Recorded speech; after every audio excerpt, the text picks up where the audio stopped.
Hi, everyone. This is Mindy Mesmer. I am an environmental and public health scientist, former state rep for Ryan Newcastle, and founder of New Hampshire Safe Water Alliance. And I'm running for an interesting executive committee council here in New Hampshire, which we're going to talk about tonight. We want everybody to know what the Executive Council is and what it does and how important it is. And we are joined here tonight with by Terry Norelli, who's former Speaker of the House, Terry Norelli from Portsmouth. And I'm so grateful and proud to have her support for this race. And we'd love to introduce her and talk to you a little bit about how important the Executive Council is. And Terry has some very important insight to share with everyone here. So hi, Terry, how are you tonight? Hi, Mindy. Great to be here with you and everybody else. Hopefully there are lots of supporters out there or people that don't know you yet that are tuning in to find out why they should support you. Absolutely, we hope so. So let's get right into it. So the Executive Council is a 5-person elected body, and it has, a lot of people don't really know about it. It's very unique. It's the only state in the United States that has the Executive Council like this, that has full veto power over the governor over some very important things. Things like appointees to the courts, appointees to state agencies, every budget over $10,000, and something called the 10-year Transportation Infrastructure Plan. And so we're going to talk about these a little bit now. And we will take questions as we go. Mackenzie Murphy is joining us. You can't see her right now, but she's monitoring the thread. And she will take your questions and in the thread, just drop your questions in the thread and we will answer them as we go along if you have questions. So happy to start talking about this. So Terry, why don't you start off by giving us a little bit of a history. You have a lot of in-depth knowledge about the Executive Council, how important it is, and we're hoping that you can share that insight with us a little bit. Thanks, Mindy.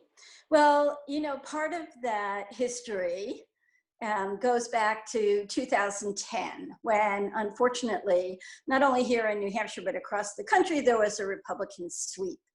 The worst part of that is that it was during that 2-year term when redistricting took place in New Hampshire and across the country. And so Republicans were in charge of setting the districts, not only for the House and the Senate in New Hampshire, but also congressional districts and executive council districts. At the time, they really took some liberties to try to pack all of the Democrats into one seat if they could. Imagine a seat that starts in Rochester and Somersworth, goes through Durham and Concord and all the way up to Keene. Sort of looks like a dragon. They figured that the more Democrats they could pack into one seat, the more Republicans they could protect in the other seats. And one of those Republicans was then Executive Councilor Chris Sununu, who was the counselor for this district. And so they were also trying to protect him. Unfortunately for them, things continue to evolve in New Hampshire. And fortunately for us, this seat, I believe, is now winnable, particularly for a candidate like Mindy. You know, Mindy's been out there, she's been an activist, she's been a state rep, particularly when it comes to water issues, cancer clusters.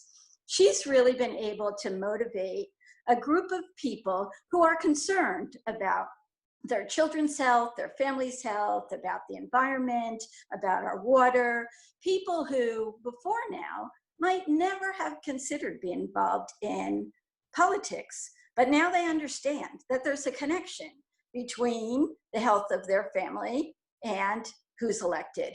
And so those people are now ready to support a candidate like Mindy. Mindy, as anybody that knows her knows, is also an incredibly hard worker, and that's how she'll campaign. I will say this will be a very challenging election,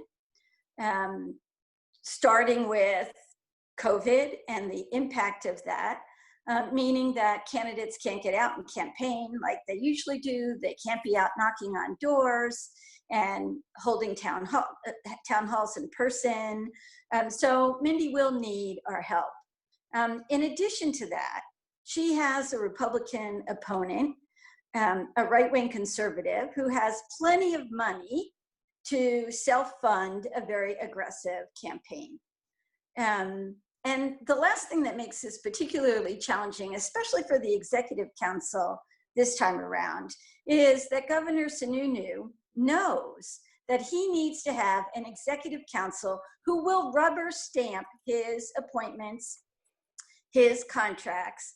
And so he's already making moves to be out there actively supporting Republican candidates for the Executive Council. So Mindy will be out there working hard. I think what this means is that we all have to be out there working smarter and harder in order to make this happen, but I have faith that it will. Yeah, we are definitely expecting it's going to be a hard race to win, but we're hard workers, all of us. We have the benefit of having an amazing group of volunteers that we've built since the congressional campaign and my days as an activist and my days as a state rep. So we're working from that base of really energized people, like you said, Terry, that really understand now how important it is to get involved in our democracy. And we're so happy to continue to grow that base of support. And we're so thankful for all the energized volunteers. We're so thankful for so many now who really understand all these challenges, not only our public advocates, but also our advocates within the legislature. I've been very grateful to have the support of people like you, Terry, but also lots of senators, lots of House reps. I think our list is over 600 people now of public supporters that have signed up to support this campaign. So we are energized, and we have, you know, when you have a lot of volunteers too, a lot of volunteers who are sitting around in their homes contacting you and saying, what can we do to help you? That's a great thing. So we've actually had the benefit of being able to really take advantage of this time, even though, you know, it is challenging for all of us. But I think people get it now. I think people understand that the things that we've been talking about have been, are affecting our pandemic vulnerability right now, our vulnerability to the pandemic. So the fact that we have really high rates of cancer and chronic disease, and there are environmental issues, really makes us more vulnerable to the pandemic. So I think it's very important to have scientists on that Executive Council that ask the right questions, that ask the right questions of agency head appointments, and ask the right questions of the court appointees. And so, you know, and it's not just science either. There are a lot of other things that I've worked on that are very important to me: the rights of women, the rights of LGBTQ people, lots of justice issues. And so I know, Terry, you've had a long history of understanding the importance of this particular seat. So I wanted to see if you could help us a little bit with how the Executive Council, why it's so important to you that this seat is taken in terms of the issues that you've fought for historically, women's rights issues and things like that, that you have fought for historically, that make this such an important seat to you. This is really an important seat to me, and I think probably to many women, because some of the issues that matter most to women are things like education and healthcare, the environment, and in particular reproductive rights. I want to reiterate, as Mindy said, you know, the Executive Council, I'm not sure that she mentioned that they also can grant pardons, but they can grant pardons. Yep. They do propose the 10-year highway plan, both of which are important, but I want to focus on the other two responsibilities for the Executive Council, and that's approving contracts over $10,000 and approving or not approving appointments, nominations that the governor makes to agency heads and to judges in particular. In my opinion, in the past, there has been some abuse by executive counselors with their role And instead of approving contracts, let's say, because they're good contracts, because they're fair, because we're getting our money's worth, they're approving them instead, or not approving them, based on promoting their own personal agenda. And that's not how it should be. A couple of examples, both of which actually happen to relate to Chris Sununu when he was executive counselor. One was his denial of a large solar project that would have provided a local business with big business. But the reason that he turned it down is because he doesn't think that solar works and because he doesn't like renewable portfolio standards. Well, guess what, Executive Council? The legislature is the legislative body. They are the body that sets policy and should be setting policy, and they overwhelmingly passed the renewable portfolio standard with Democratic and Republican support. So in my mind, the Executive Council, by denying this solar project, actually was trying to overrule the legislative policy that was set by the New Hampshire House and Senate. Mindy, I don't know if you, because this is a particular issue that you've worked on, I don't know if you want to add anything to that particular example.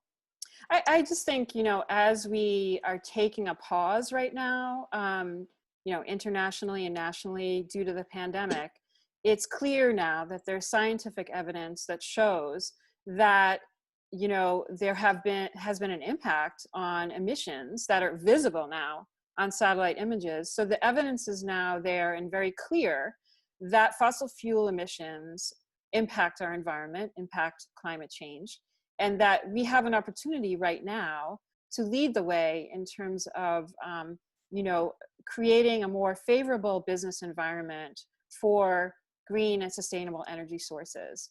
And so while we're looking at the evidence right in front of us, we should be making steps to make that more equitable. We should do things like, I've heard from my solar business friends that they don't want any of the government subsidies for any of the industry. Let's level the playing field and let's make that whole sustainable and green energy business be competitive with fossil fuel, and let's make some change now. We have an opportunity right now in New Hampshire to lead the way, to start to really promote business that will address, the climate issue, the climate crisis that we're seeing now, and make our planet more habitable for our generations to come. So I do agree, when there is a policy that has been, having been in the legislature, you have much more extensive, experience in the legislature. When there's clear policy directive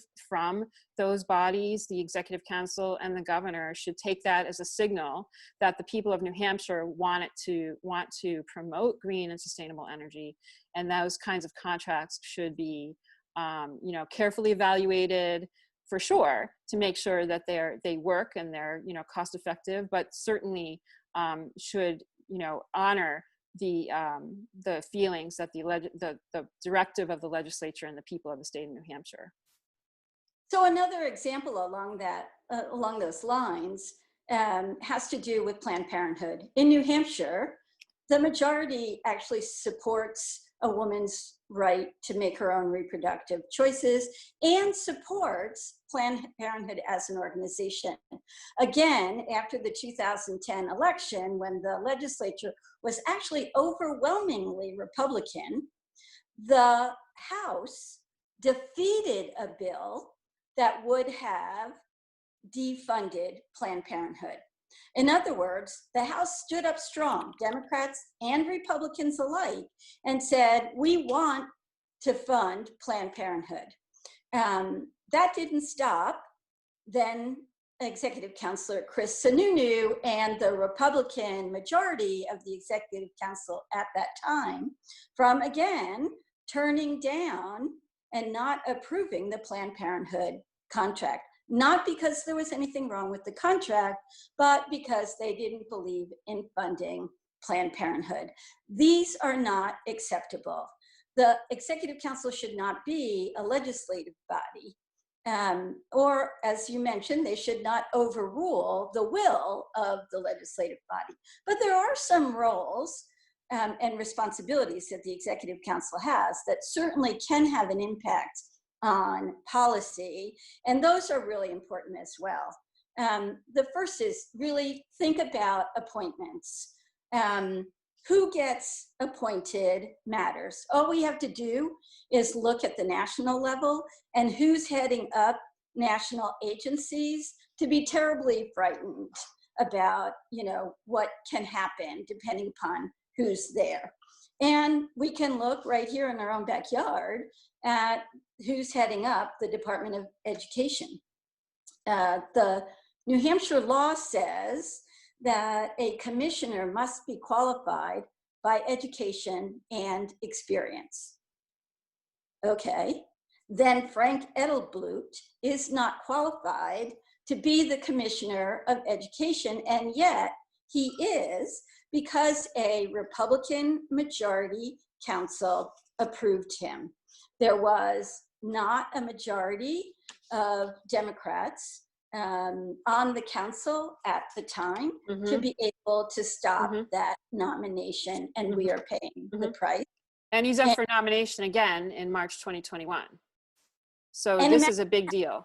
That's right. This is a big deal. This council will decide whether Frank Edelblut, who is now, by the way, responsible for the fact that federal money is from the CARES Act is not being used yet for students because he wants it to go to private schools as opposed to going to public schools. So here's a perfect example of this very next council, not something remote. Another example for this very next council is that there hasn't been any move yet to replace the outgoing commissioner of DES. Another issue that is near and dear to Mindy's heart. Is that because the governor intends to wait on this nomination until he has a council that will appoint whoever he wants, maybe somebody who's much more business friendly or somebody who doesn't believe in climate change or at the very doesn't think it's important? Right. Absolutely. I also want to bring up something going back a little bit, not only, and you bring up a good point about the agency heads, but they're also really important are the judge appointments to the courts, the Supreme Court, the Superior Court. We've seen a lot of movement nationally in other states for the courts and the states to really prohibit a woman's right to choose and access to reproductive health care. We saw a big issue this past session where the Executive Council thankfully turned down the nomination of someone that was appointed to the Supreme Court, not only to the court, but to lead as Chief Justice, who had no judicial experience. And many of us were very concerned that that move was intended to impact a woman's right to choose. And I want to just tell you, the first session I was in the House, I was dismayed that SB 66 passed and so quickly was signed into law by our governor, which really is the first step in trying to address this issue in a very serious way in New Hampshire. So my concern has been the appointments of judges, which are lifelong appointees, actually, just as they are in the Supreme Court in our federal courts, that this is a big issue in the state of New Hampshire, that these judges, which now he's not renominated anyone else. I think the current Russell Prescott executive counselor for this district asked to have his nomination be reassessed, and it was turned down by the council. So this is a very big deal, and depending on what happens in this election, this could very well be a swing seat for this issue in particular, because we you know, you never know what's going to happen in these elections. So we really need to take as many of these seats as we can. And I just thought maybe you'd want to comment on that particular issue too, with respect to the courts and the judges. Sure. As Mindy said, Governor Sununu nominated anti-choice Gordon MacDonald. But for the fact that the current executive council has a majority that is pro-choice, it also happens to be the same majority that is Democrat, New Hampshire would now have a Supreme Court on which a majority of members are anti-choice, because this would be Governor Sununu's third anti-choice appointment. While the MacDonald nomination was defeated this term, not easily, I will tell you, Governor Sununu, as Mindy said, has not sought to fill that vacancy. Instead, he's waiting for the opportunity to re-nominate him after the 2020 election in hopes of a supportive council. Right now, there's a pipeline of federal cases that are seeking to overturn Roe completely. Without Roe, New Hampshire is not hostile, but we're also not protected. And so what that means is that it'll be left to state legislatures, to governors, and in particular, to state courts. This means that the New Hampshire Supreme Court will be particularly important when it comes to women's right to make her own reproductive decisions. And hence, the executive counselors who approve or don't approve the judicial nominations will also be incredibly important. And so it's really not at all an understatement to say that the future of reproductive freedom in New Hampshire may well depend on the makeup of the next executive council. Now, I'll say right out that the Republicans are trying to make it look like it's the Democrats who are being partisan by not approving MacDonald.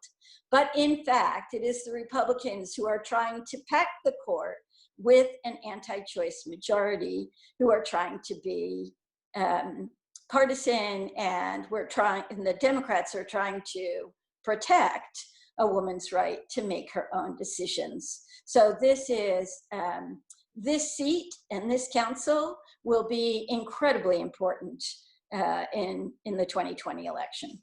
Absolutely. And it isn't, you know, I've heard you talk about this too. It isn't just because there's a Republican governor or just because it's a Democratic governor. The makeup of the council is very important, no matter who the governor is, actually. And if there is a Republican governor and they continue to appoint anti-choice judges and lots of things that we don't agree with, it is very important to be able to block those things. But it is just as important when there's a Democratic governor in the seat to have a council that represents the values of New Hampshire, that supports that governor's ability to get things done. Because right now we're seeing a lot of blocking thankfully, of some of the things that we don't agree with, but it's just as important to be able to promote and to work with a governor that wants to actually get things done, to make sure that there's a council to support that governor's work. So regardless of who the governor is, it's extremely important. So a perfect example of that, Mindy, is when Governor Lynch was the governor, he did not have a Democratic majority on the council. Kelly Ayotte had been appointed as the Attorney General by the preceding governor, and when her term came up, Governor Lynch was unable to replace her with someone more to his liking, because at that time there was holdover status, and the Republicans on the council simply said, we're not going to support anybody else. She stayed. Not only can we look down the road then and say she became a US Senator and everything, but we can look not very far down the road as Attorney General, when she actually took the parental notification bill all the way to the US Supreme Court, where fortunately it lost. But it really does tell you, even if you have a Democratic governor, you still have to have a council that's willing to work with the governor. Absolutely. So just as a recap, there are minimum of three very important vacancies or reappointments coming up in the next session. We have a Supreme Court judge and Chief Justice. We have the head assistant commissioner of DES, and we have the Commissioner of Education coming up in March of 2021. So those are three really high-level important positions at a minimum that are going to be dealt with probably in the next session with the new council. And there are 5 seats on the council. There are 5 elected districts. This district that we are in right now, that we are running in, is District 3. This is currently held by Republican Russell Prescott, who is dropped out of the race, is not running for re-election this term. We have another district with a Republican in place, Gatsis over from Manchester. And then we have District 2, which is typically gerrymandered. As you said, all the Democrats were stuffed into that district. So that's probably going to be a Democratic district. However, there is a Republican challenger to that seat, so we can't take any of that for granted. And then there are 2 other Democrats that have been elected. So right now, currently, we have a 3-2 majority in the council. The last previous council, when Frank Edelblut was put in place, we had a 3-2 minority vote in the council. So it is extremely important to make sure that we at least maintain a 3-2 majority and even pick up another seat if we could. There's a lot of work on the council. It'd be great to have more people to split that work up amongst and have a stronger voice against some of the things that are happening right now in the event that, you know, there is still a Republican governor in that seat, which we're trying to not have that happen, but we'll talk about that some other time. But so, you know, this district, we have been having great luck. I think people really do understand that cancer and environmental issues and science are really important now, and that, you know, these issues are nonpartisan. And we've been having lots of great turnouts for our events in areas where typically it might be a little hard. But I also think that people, women in particular, regardless of party, really do feel that this is a very big issue for them, access to reproductive freedom. So, several times in the House when I was working on very important pieces of legislation, speaking on the floor about them, whether it's LGBTQ rights or women's rights in particular, access to healthcare, I would get stopped in the hallway after speeches by Republican women saying, thank you for doing that. We really appreciate what you were doing. So I think this has become more of a nonpartisan issue as well. And I think that this will be very important for many women of this entire district as a voting issue. So I thank you for bringing this up and really laying out how important this case is and how important this seat is for that issue. Is there anything else you might want to talk about in terms of that, the council right now and how important it is? No, I think just what you said, that we've had a 3-2 majority, we've had a 2-3 majority. So while we have we hold 3 Democratic seats on the council now, it's clear that we can't always count on that. And so first and foremost, this is the seat that would be the safety valve, right? The safety net. Not only that, you know, I'll second what Mindy says, 4 is better than 3. Yeah. But so really, I think it's just incredibly important that people who care about the issues we've been discussing, who want a candidate who will work hard for us, especially when it comes to these issues, that you think about supporting Mindy, that you think about contributing to her campaign, that you think about stepping up and volunteering, either to phone bank or to write postcards or to contact your friends and family. It's incredibly important. And as I said at the outset, this is a particularly challenging election cycle. So don't sit back and hope that she's going to win. Step up and be creative and figure out how you can participate in this campaign. You took the words right out of my mouth. So Mackenzie here will drop our fundraising link for you if you're able to make a contribution. We are really trying to raise some money before the filing deadline next Friday. Would love to have your help with that. Whatever you can do to help, every little bit helps. We are, because of the fact that we are now entirely virtual, at least for the time being, and probably for, I'm not sure for the entire summer, but we'll see. We are going to resort to things that are a bit costly, like mailers, to reach out to voters. Thankfully, we have a very energized group of volunteers who've asked for us to give them postcards. So we've had postcards made. And if you want to join us, helping us with things like postcards, with making phone calls to your friends to convince them of the importance of this election and this seat. One thing we know is that this seat is not really that well known. That's why we're doing this series. Next week, we're going to have Senator David Waters come on and speak with us about infrastructure and science and capital budgets and things are the council also deals with. But you know, we're trying to let people know how important this seat is. And so you're taking this knowledge to your friends and neighbors and telling them, hey, that executive council thing, no one seems to really know what it is, but it's really important. It is very unique to New Hampshire, and thankfully we have this body. I wish we had one of these in Washington right now. But you know, it's really important in New Hampshire to make sure that we pay attention to this seat, that we make sure people actually vote for this election, this particular level of the seat, level on the ballot. So talking to your friends and neighbors is super helpful. Mackenzie will also drop to you a link for where you can sign up to help us, to volunteer, to make phone calls, to write postcards, to do lots of things to help us maybe have a house party, a virtual house party. These are really fun. We'd love to come to your house via Zoom like this and have a conversation. And by the way, if you have any questions, pop them into the thread, and Mackenzie will bring them to us right now, and we can answer those if you prefer, if you like.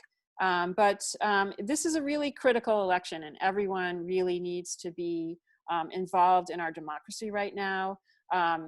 There are also going to be absentee ballot special provisions now for you to take an absentee ballot.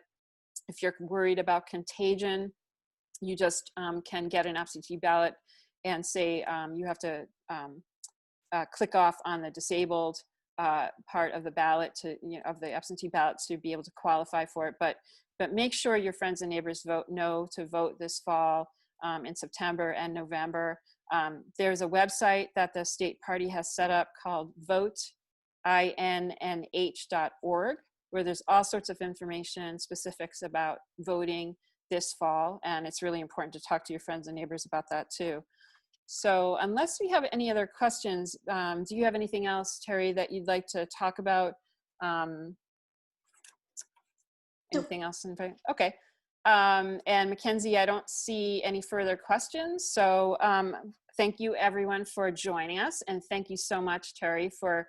But Mindy, you might want to tell people who are paying attention now that their friends, if they missed this now, can see it later, is my understanding. Oh yeah, that's right. Yes, so this is being recorded. So it's on Facebook, so it will live on Facebook there, so anyone can watch it after the fact.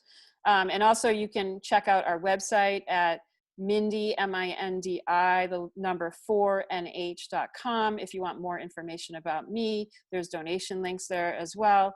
There's also links to get involved. And we're also going to be putting this recording up on YouTube, so people will get a different type of audience. If you don't have, or your friends don't have access to Facebook and they don't like Facebook, we can get it onto YouTube and probably on the website as well for everyone to view it. And thank you so much for joining, everyone. Thank you so much, Terry. Thank you for your support.